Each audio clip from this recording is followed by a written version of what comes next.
While we may like somebody for their good points, we love them for their faults. So when I say I love the Star Wars movies, all 6 of them, you might think there's something wrong with me, but more charitably you might say I'm not being entirely objective, and that's probably true. But I never particularly bought the Clone Wars cartoons, so now that I'm going to see the Clone Wars in computer-generated form, I'm a bit sceptical. Unfortunately, it seems my cynicism was entirely warranted. I'm used to the fact that you have to work a little bit to make Star Wars plots quite work, but this is pretty disastrous. Couldn't quite actually make the causality work or even explain some of the things that really should have happened that didn't. In particular, Jedi are very difficult characters to write for. I mean, they've got a lot of powers, and that means there's a lot of things that they can get around, and the script just kind of ignores them. That's a bit of a problem. I think a huge problem here is going to be people's expectations.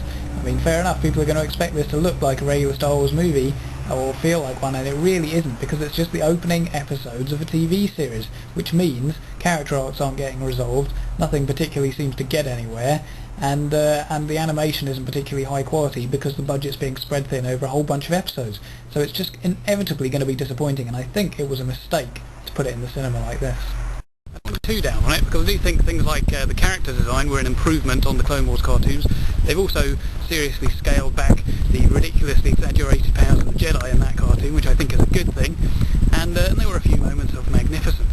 But at the end of the day, even it being a TV series doesn't excuse, frankly, bad writing that's not even up to George Lucas's standards.